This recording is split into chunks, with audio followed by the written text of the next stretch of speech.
Hi, I'm Dan Murphy, Director of Music here at St. James. I'm also a jazz musician and educator. I'm here to talk to you a little bit about the neighborhood. It's a really interesting neighborhood. There used to be tons of jazz going on here, lots of cafes, inns, and theaters right in this very neighborhood.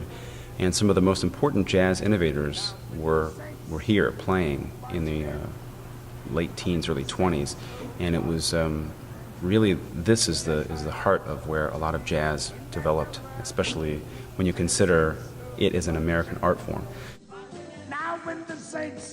About 100 years ago, jazz was developing quite strongly in New Orleans, but as people were moving north through the Great Migration, it began to take hold in Chicago. So one of the most important players from New Orleans, named Joe King Oliver, came up to Chicago to become established.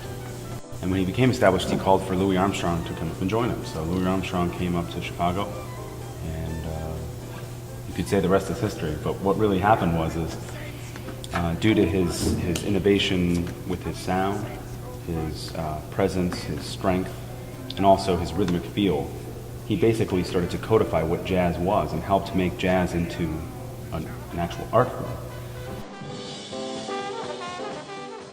Jazz really summarizes the collaboration of people from all different backgrounds. And jazz kind of went ahead of its time in that regard, because people even back in the 20s in these very neighborhoods were mixing, and whites and blacks were playing together late after hours and things like that. So Jazz in the Feed is a really great event because it's bringing together some of the most important elements of our society. One of those is the popular American art form known as jazz that developed right here in this very neighborhood. And the other is this need to help people who are less fortunate.